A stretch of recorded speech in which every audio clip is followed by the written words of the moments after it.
इधर ये एक्टिवा की ब्रांडिंग है और इधर ये एक्टिवा 125 की प्रीमियम ब्रांडिंग है। भाई पता ही नहीं लग रहा है कि मैं 110 चला रहा हूँ या फिर 125। इंडिया में स्कूटर बोले तो एक्टिवा। 2025 में टू व्हीलर ऑटोमोबाइल सेगमेंट जो है पूरी तरीके से अपडेट हो गया है। अब OBD2B आ गया है जिसमें कंपनी ने कुछ नए बदलाव किए हैं। अभी अपने साथ में है एक्टिवा 125 और एक्टिवा 110। क्या हमको 110 की तरफ जाना चाहिए या फिर 125 की तरफ जाना चाहिए? आज के इस वीडियो में दोनों के बीच में कंपैरिजन करने वाले हैं, जिससे आपको पता लगेगा कि आपके बजट और आपकी रिक्वायरमेंट के हिसाब से आपको इन स्कूटर में से कौन सा लेना चाहिए। तो भाई वीडियो काफ़ी ज़्यादा स्पेशल है, बिना स्क्रिप्ट के पूरे जरूर देखिएगा। नमस्कार दोस्तों, मैं हार्दिक स्वागत करता हूँ आपका टेक्निकल SST यूट्यूब चैनल पर। सबसे पहले बात कर लेते हैं इनके कलर की। देखो भाई, कलर आपको इनमें मल्टीपल्स मिल जाएंगे जो भी आपको पसंद आए, और ये सब्जेक्टिव भी होता है, ठीक है। मुझे पर्सनली ये जो नया कलर आया है एक्टिवा 125 में, वो अच्छा लग रहा है। क्यों? क्योंकि भाई ये काफ़ी ज़्यादा प्रीमियम हमको फील करा रहा है। BMW की कार्स में हमको ये वाला कलर देखने को मिलता है, तो एक अलग कलर देखने को मिल रहा है, ठीक है। अब बात कर लेते हैं इनके डायमेंशंस की। यहाँ पर अपन को स्लाइटली फ़र्क देखने को मिलता है। ये लगभग 106 किलो का है 110 सीसी वाला, और ये लगभग 107-108 किलो का है। 1-2 किलो का ही अंतर है। सीट हाइट लगभग बराबर है 712-715 mm के आसपास, और ग्राउंड क्लियरेंस अपन को सेम मिलता है 165 mm का। भाई दोनों स्कूटर की लेफ्ट से प्रोफाइल कुछ इस तरीके की है। फ्रंट से प्रोफाइल देख लेते हैं पास से। ये देखिएगा, देखने में लगभग सेम लग रहे हैं, और दूर से फ्रंट से प्रोफाइल इनकी कुछ इस तरीके की है। ये देखो भाई, है ना।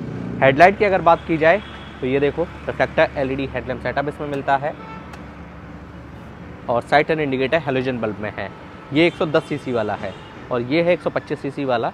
ये देखना, इसमें भी रिफ्लेक्टर LED हेडलैम्प सेटअप है, और जो साइड टर्न इंडिकेटर है वो नीचे की तरफ दिए गए हैं, जबकि इसमें हेड पर ही दिए गए हैं। ये वाइजर थोड़ा सा बड़ा दिया गया है, स्मार्टली क्रोम का यूज़ किया गया है, डुअल टोन में है, जबकि यहाँ पर ये सिंगल टोन दिया गया है प्रॉपर। ORVM की अगर बात की जाए तो दोनों ही स्कूटर में अपन को सेम ORVM मिलते हैं।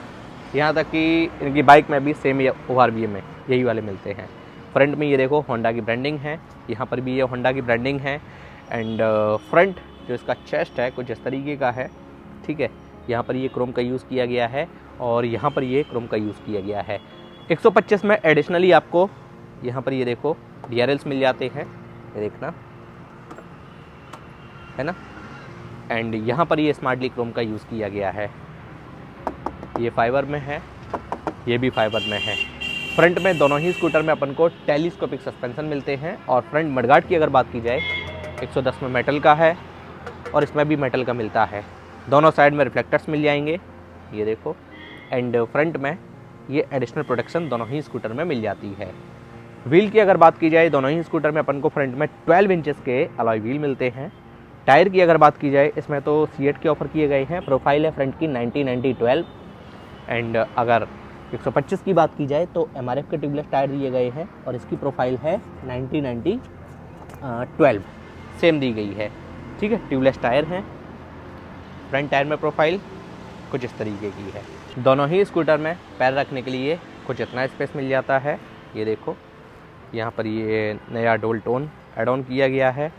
ये देखो, ग्लब बॉक्स मिल जाता है, और भाई यहाँ पर भी अब 110 में ये ग्लब बॉक्स आ गया है, ठीक है। यहाँ पर ये ब्लैक दिया गया है, और भाई अब मोबाइल चार्जिंग के लिए कोई भी परेशानी नहीं होगी, चाहे आप 110 लो या फिर 125 लो, क्योंकि दोनों ही स्कूटर में USB-C चार्जिंग पॉइंट आ गया है। ना तो एंड्रॉयड वालों को दिक्कत और ना ही आईफोन वालों को दिक्कत। यहाँ पर ये हैंगिंग हुक, एक हैंगिंग हुक नीचे दिया गया है। इसका ये फोल्डेबल है हुक दोनों साइड में, और 110 में फिक्स दिया गया है। इग्निशन की अगर बात की जाए तो राइट साइड में है दोनों ही स्कूटर में। ये देखो, चाबी आपको दिखा देता हूँ 125 की, कुछ इस तरीके की है। सेम चाबी है, सेम इग्निशन है दोनों ही स्कूटर में। ये देखो, है ना भाई। सीट एंड फ्यूल लिड यहाँ से ओपन करने के लिए ऑप्शन दिया गया है। हैंडल की अगर बात की जाए तो इसका पैटर्न कुछ इस तरीके का 125 का, और 110 का कुछ इस तरीके का है। सेम हैंडल दिया गया है। सभी फीचर बटन देख लेते हैं। लेफ्ट हैंडल पर इंडिकेटर स्विच है, low beam, high beam, passing. यहाँ पर ये जॉयस्टिक भाई वीडियो गेम खेलने के लिए, इसके मीटर को कंट्रोल करने के लिए। उसके नीचे साइड टर्न इंडिकेटर, हॉर्न का बटन, राइट हैंडल पर आइडियल स्टार्ट स्टॉप बटन। और भाई जैसे ही चाबी को ऑन करते हैं वैसे ही एक्टिवा की मीटर की जो स्टार्टिंग है कुछ इस तरीके से होती है, जो कि हमको काफ़ी ज़्यादा प्रीमियम फील करा रही है। 110 के साथ में ये एडवांटेज है कि जो अपन को SP 160 में मीटर मिल रहा है वो भाई कंपनी 110 सीसी में भी दे रही है, जो कि काफ़ी अच्छी बात है। आरपीएम मीटर भी अपन इसमें देख सकते हैं, odometer, trip meter, speedometer, fuel gauge, digital clock, gear shift indicator इसमें नहीं है ना। और यहाँ से अपन इसको कंट्रोल कर सकते हैं। एक्टिवा में तो ऑटोमेटिक गियर होते हैं भाई। वो फ्लो में निकल गया बाइक वाला, ये देखिएगा। 125 के मीटर की स्टार्टिंग को जिस तरीके से हो रही है सेम मीटर है, यहाँ पर कोई भी छेड़खानी नहीं की गई है। काफ़ी लोगों ने ब्लूटूथ के बारे में पूछा। ब्लूटूथ भाई डीलक्स और डिस्क में तो नहीं है, यानी कि इन दोनों मॉडल में तो नहीं है। हो सकता है एच स्मार्ट वाले में दिया हो। जैसे ही वो स्कूटर अवेलेबल होगा वीडियो आपको जल्दी मिल जाएगी। यहाँ पर ये जॉयस्टिक सब कुछ कंट्रोल करने के लिए, ठीक है भाई। ये लीजिए, सेम कीज़ मिल रही है यहाँ पर, कोई भी छेड़खानी नहीं की गई है। दोनों ही स्कूटर में कोई भी इंजन किल करने के लिए स्विच नहीं मिलता है। आइए वहाँ की बात कर लेते हैं जहाँ से इनकी परफॉर्मेंस निकल कर आती है। जी हाँ, इनके इंजन की भाई इसमें मिलता है 123.92 सीसी का इंजन और इसमें मिलता है 109.91 सीसी का इंजन। कॉमन है single cylinder air cooled BS6 FI 4 stock 2 valve engine. Activa 110 के इंजन की मैक्सिमम पावर है 7.88 bhp की 8000 आरपीएम पर और इसका मैक्सिमम टॉर्क है 9.05 न्यूटन मीटर का 5500 आरपीएम पर।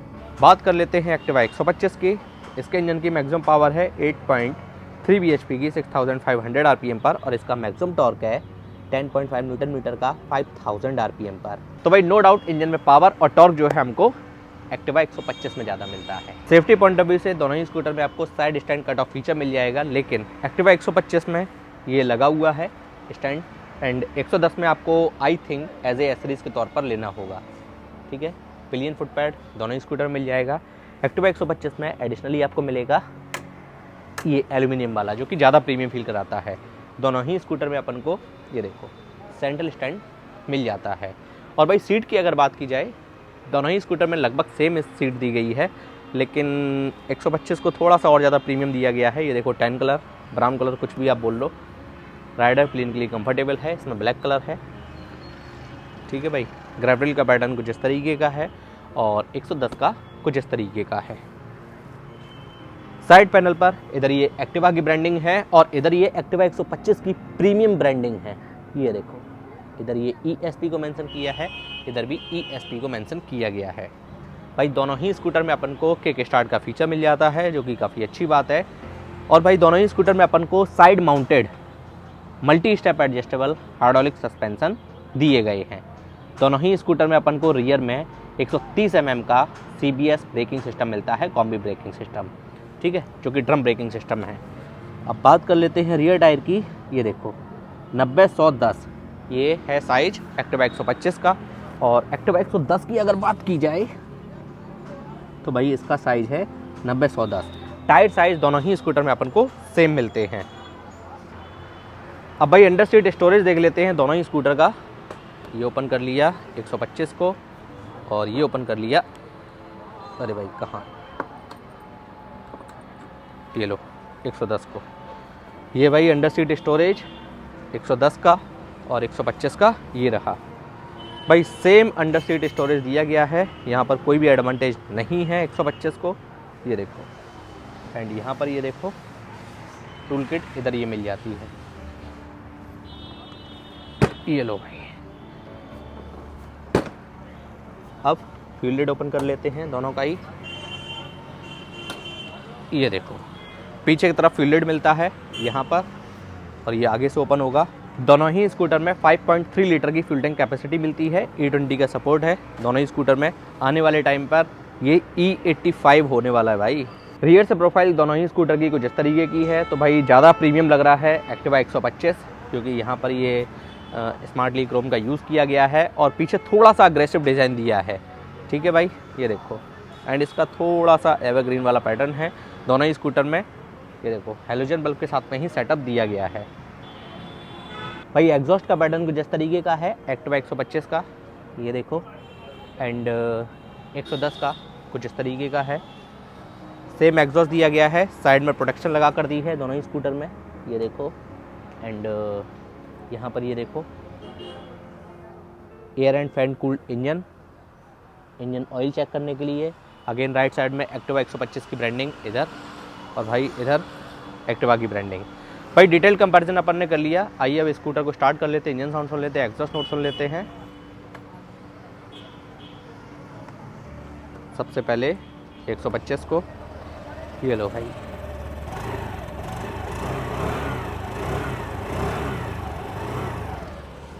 भाई आरपीएम मीटर, क्या गजब की बात है।